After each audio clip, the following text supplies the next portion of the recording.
All right, here we're in the second session. We're going to cover lesson 37-2, but we're covering the second section.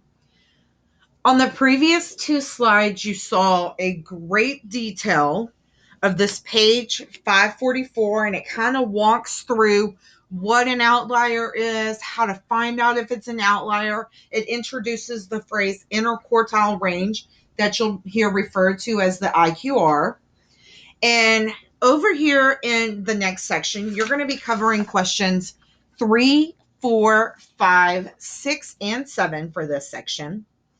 And it's asking you to look at the before data from the coyotes in 37-1, but they pulled over the data values for you, so you don't have to go back and look.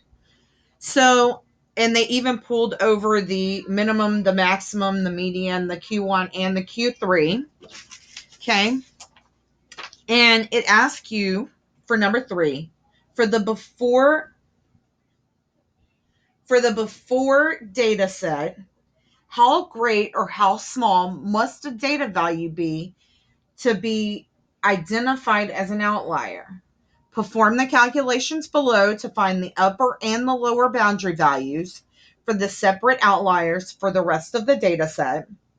Number 4 says, are any data values less than the lower boundary for the outliers identified in item 3? Number 5 says, are there any data values greater than the upper boundary identified in item 3? Next, identify the least and the greatest values in the data set that are not considered outliers. These values will determine the endpoints of your whiskers in the modified box plot. Number 6, what is the least data value that is not an outlier? And what is the greatest data value that is not an outlier? So right now we're just looking at the data to see if we can find outliers. Now you're going to see it referred to this IQR. IQR is our interquartile range. It's the distance of that box. So it's your Q3 minus the Q1. So you're going to need your 5-point summary here on the previous page. This box with the min through the max, you're going to want that in order to find out what your upper and lower boundaries will be. I want you to go ahead and take the next 10 minutes to work on questions 3 through 7 with your table mates. Make sure y'all have confirmation of your answers. Go ahead, pause your video. All right, as you can see, questions 3 through 7 have now been answered. And what I did was I went through, I said my IQR, went ahead and figured that it was 1.8. And whenever I multiplied it by the 1.5, it gave me 2.7.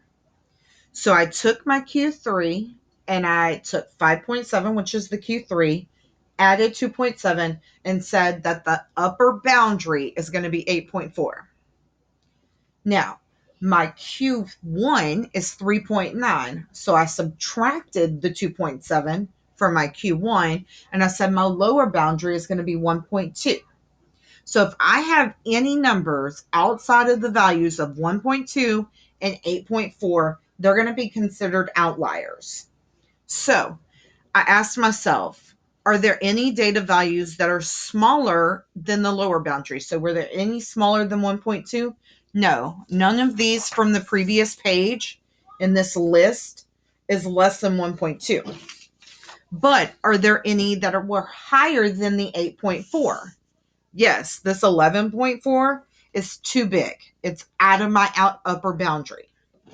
Okay, so then it asks, what is the least data value that is not an outlier? So what's the smallest number that's in my set that's not an outlier? Well, 3.5, because remember, we didn't have any outliers on the lower boundary. However, we did have an outlier on the upper boundary.